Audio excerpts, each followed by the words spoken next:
Welcome to Samba Samba. Enjoy the video. You need Chatgpt Plus and the latest interface before anything else.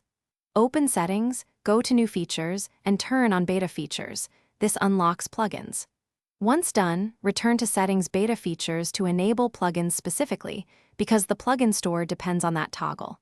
Make sure your account region is supported and you've restarted the app or browser tab. If you skip Restart, the plugins option may not appear, so refresh now and proceed to the next step.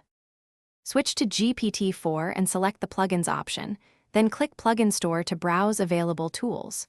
You'll see Install buttons. Click one, review the permissions, and authorize access. This grants the plugin necessary scopes to operate.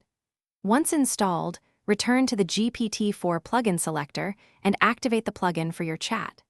Make sure to manage or remove plugins in Settings Plugins Installed, because permissions persist until you revoke them, and updating plugins may require reauthorization. In a new chat, pick GPT-4 with plugins and enable the specific plugin from the drop-down before you type. Feed the plugin explicit task instructions so it knows which tool to call. If the plugin fails, disable it, clear your browser cache or app data, sign out and back in, then reinstall. This often resolves token or permission errors.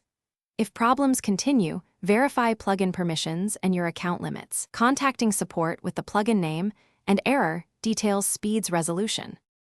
Thanks for watching. Consider subscribing if we helped you.